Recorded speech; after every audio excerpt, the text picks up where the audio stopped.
Frontierland has you rafting over to Tom Sawyer's Island, watching a live show, splashing and spiraling through incredible mountains. The biggest, wettest, steepest of them all is Splash Mountain, a flume ride through Brer Rabbit's country that has you singing the songs of the South until suddenly you're dropped off.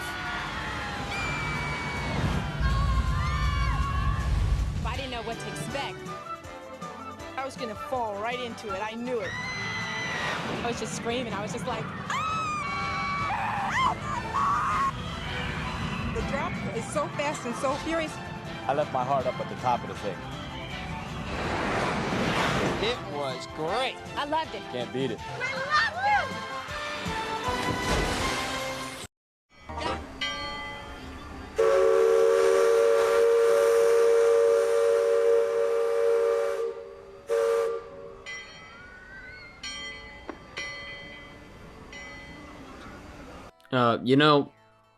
I never thought this day would actually come.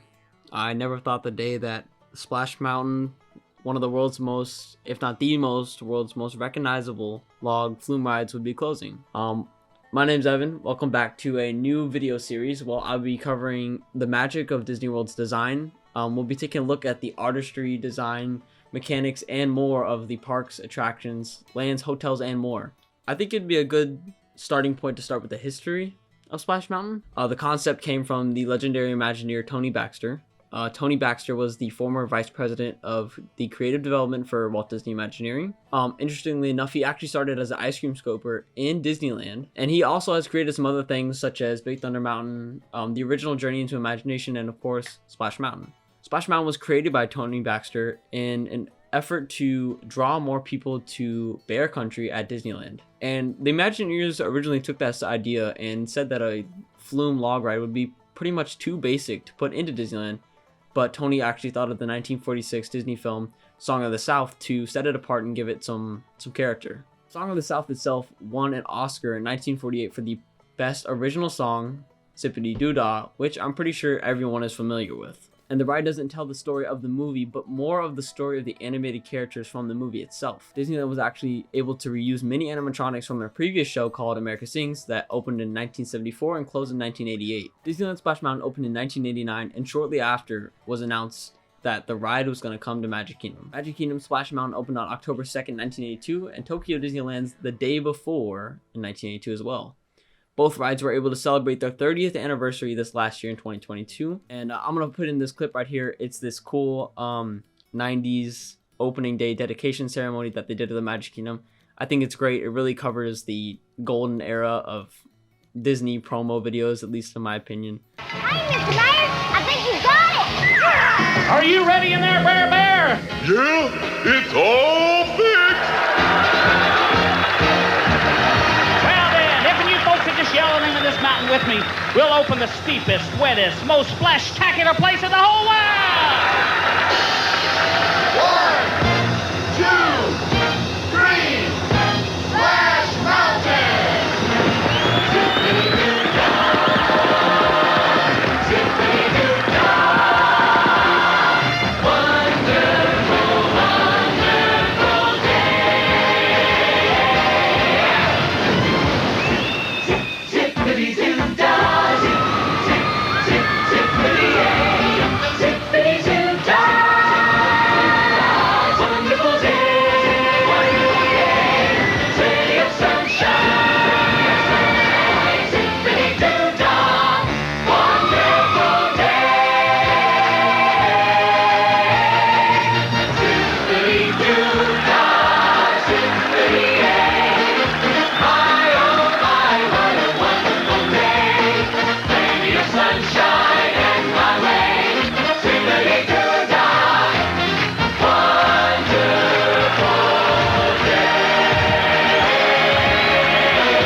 Another interesting thing, when the ride opened 3 years before in Disneyland, the boats were actually engineered wrong, and the executives who went on them originally got completely soaked, not just the light splash that they wanted. So they actually had to go back and change the ride vehicles so that you wouldn't get absolutely drenched.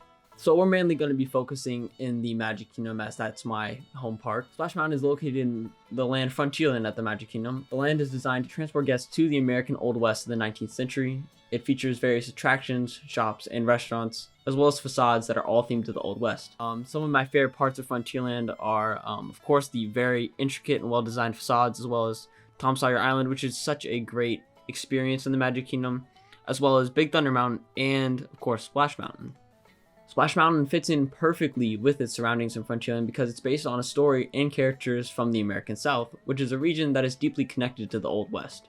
Another thing that connects Splash Mountain the ride to Frontierland is the story of the characters themselves, as the story of the characters is very comparable to the people of the Old West, as the characters were able to use their resources and be witty against the forces of nature, which in this case were Brer Fox and Brer Bear, to escape and to thrive, just like the people of the Old West. Moving on to the ride's outside architecture, we're going to cover from left to right of the mountain.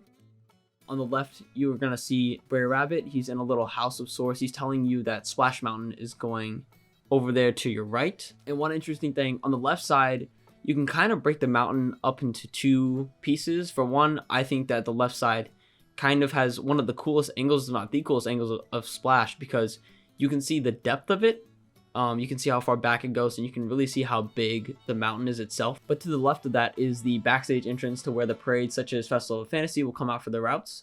If we start at the top of these, quote, levels, the top of the ride goes in front of the Briar Patch and goes up into a barn of sorts, which is an absolutely beautiful barn. And then it goes up a lift hill, taking you behind the mountain. One cool element of the barn is the water wheel that unfortunately doesn't work anymore, but it's really pretty and really adds to the mountain a lot. But if you go to the bottom level, there is almost a straight path that goes by the infamous waterfall, where passengers on the right side of the log will actually potentially get more wet than the drop itself when you sit there waiting for more boats to move in front of you. There's some really cool details down at this bottom section, including some lights that are actually themed to the form of old style lamps. There's also a part right before you go into the finale that the rock work actually opens up above you to the sky and part of the mountain, which is a really cool angle. One thing that I think is really worth mentioning on the left side is this alternate rock work. Recently, when Splash went down for a refurbishment, the Imagineering team actually repainted part of this left side to a different color for the rocks. It features a brown, more muddy color, and it's in an effort to make the mountain look a little bit more like what it's going to look like when they retheme it. So along with the muddy, mud-colored rock work, there's also different colored flowers and grass to complement it. While it's really pretty, it doesn't really feel like Splash to me. Honestly, the rest of the mountain's all clay, a lot more trees and wood colored, and it doesn't really fit. But I mean, that's what happens when you try to retheme the mountain. Moving on to the middle of the mountain, you're obviously going to see this massive, nearly 50-foot drop. And on the drop feature, there's a camera. When you're going down, there's going to be a camera on the left side. And then when you go down the drop, you're going to go through the Briar Patch and make it to the bottom of the mountain. And this actually goes underneath the bridge and hits a U-turn, which then goes back to that straightaway I was talking about. At the top of the mountain, it features a really cool twisted tree stump, which is meant to represent Brer Rabbit's hideout. The mountain features that classic clay-colored, intricate rock that I was talking about earlier. And there's grass that is layered going up that creates a really cool forced perspective. Also, a little bit to the right of the middle is a part where guests go, and this is the tallest point that the guests will be outside of the drop itself. First thing over on the right is a beautiful, almost hidden pathway that the train exits to. I recently got these beautiful pictures where the sun was shining and made the rock work a really beautiful color and shows off that clay color. Right next to this pathway is the Briar Patch. Now, this is different from the Briar Patch in the ride, as it's the old Splash Mountain gift shop. The gift shop was a well-themed shop but didn't reopen when Magic Kingdom reopened after COVID. And the current gift shop is where you can buy your photos from the ride called Splashdown Photos. Ever since they announced that the ride was closed, Splash Mountain themed merchandise sold out instantly and has never returned, so they just sell generic merch there. And recently it has been completely cleared out in preparation for the ride to close. The right side will lead down to the entrance, and at the entrance you will see two differently themed signs, one for Lightning Lane, one for the regular entrance. The regular entrance sign is very cool to me, and it has a lot of really cool architecture in it with really cool pieces of wood, and it hides the electricity going to the sign really well. Right to the right of that entrance sign is going to be a sculpture of a couple of the really iconic characters from the ride. And as well, next to the Lightning Lane sign is another sculpture where there's going to be a couple other characters. Once you go under the entrance sign, above you, you're going to be passing under the Frontierland train station, which is where the train comes in to stop and pick up guests. And to the right of you is going to be a little play area themed to Splash Mountain. Behind you is Big Thunder Mountain as well. The outdoor queue is made out of switchbacks that make formations that make for a very organic shape. The railings are made out of wood, and the queue features lush greenery unlike Thunder Mountain, as it is supposed to be Georgia during the Reconstruction era. The outdoor queue features trees, birdhouses, and more cool things. As you exit the outdoor queue, you're going to enter a log cabin type building. This building features the iconic Splash Mountain sign. You're going to enter into a very cool room with very tall ceilings and props from the era. You will then exit back out and go up the stairs and back into the building. Then you will enter the cave-like hallway that takes you down to the station. Inside of this cave-like hallway features small sets of photos, and at the end of the line, the two lines, Lightning Lane and the standby line, will merge together. The station is very cool to me as there's rockwork all around you. It's enclosed and open at the same time, and it feels small but big at the same time, and it is very well done. One cool thing that is worth mentioning is the landscaping. The stark difference in the landscaping between Splash Mountain and Thunder Mountain is very different. Thunder Mountain is meant to be an arid landscape, while Splash Mountain is meant to be this lush forest water ride from Georgia. Now, the Imagineering team is able to achieve this by creating differences the farther you get into the ride. As I was saying, on the outside of the ride, it's a more clay wood type material, while once you enter the queue, you enter this wood, lush, more greenery compared to the very dry, arid landscape of Thunder Mountain. And Imagineering is able to place both the rides next to each other very well using these blending techniques. Once you start going on the ride, you're going to meet your first animatronic character, Brer Frog. You're going to go up the first small lift hill and then go in front of the ride next to the bridge. Then you will then go up that lift hill that is inside of the barn, as I was saying before. Once you go up that lift hill, you're going to start floating behind the mountain and then come back to the front, and then you're going to go down your first drop. Before that first drop is Brer Fox's cave, and then also there's a really cool bridge. Once you go down the first drop, you're going to enter into the main sets of the ride.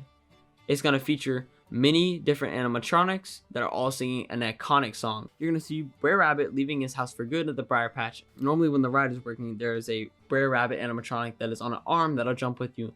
Unfortunately, he's just sitting behind the railing and he no longer works, as the Imagineering team has kind of given up. You'll move through the ride more and go down some very cool drops, including one that goes up a little bit into the darkness, where you'll meet more animatronics and see more things as your story unfolds. You will eventually get to the very bottom, where you will see a multitude of small animatronics. Unfortunately, as you can see here, not many of them work. This is one thing that I think is really worth mentioning. After they announced that Splash Mountain was going to close, the maintenance and Imagineering team kind of just stopped caring about the ride. A lot of the animatronics don't really work anymore, nor do the effects, and it kind of sucks. It's sad to see that they just kind of gave up on it. But as you can see, none of the jumping water effects over your head work. Some of the turtles don't have water underneath them. Some of the animatronics don't work. Some of the audio doesn't work. It's sad, honestly. It's sad to ride a ride that has been loved by so many people and see stuff that just doesn't work anymore. Eventually, you'll go up the big lift hill and then take the giant plummet down to the bottom.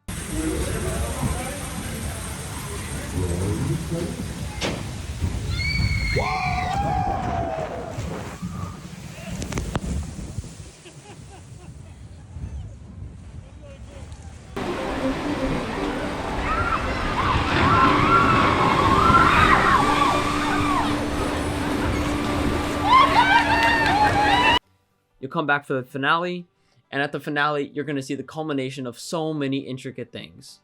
You're going to see so many animatronics in the form of a couple of docks with gators on them that are really cool. There's a little waterfall on the right side, and then the big boat in the middle.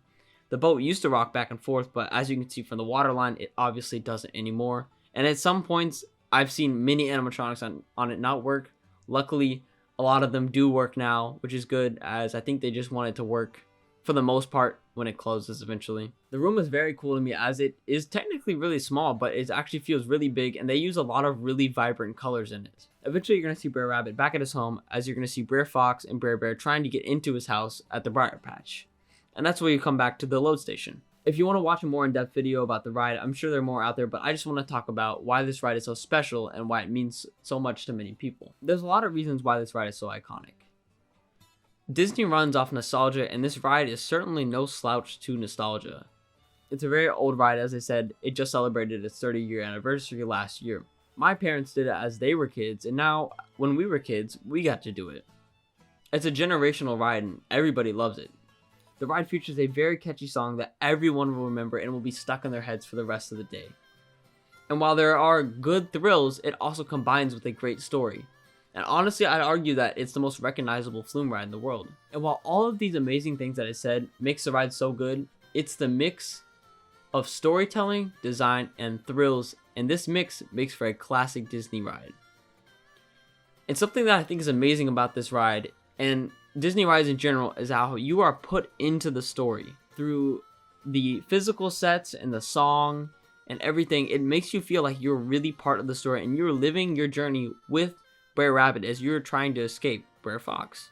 With Disney rides in general, and especially this ride, I think that you should just slow down and appreciate all the little things that I said, and appreciate the ride for the ride it's meant to be, not just a flume ride.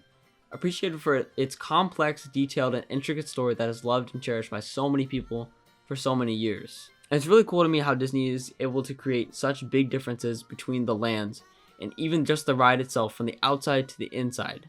And that's why it's going to be so deeply missed when it eventually closes its doors to make way for a new theme. Splash Mountain has been entertaining guests for over 30 years and it's become a staple for the park. It's a ride that will be forever remembered for its beauty, charm, and nostalgia. It's a true Disney classic and will always hold a special place in the hearts of Disney fans everywhere. It's a ride that truly has it all. I'll be at the Magic Kingdom for closing day to cover its last day. Thank you for watching. Don't forget to subscribe for more Disney content and leave your thoughts and memories about Splash Mountain in the comments below.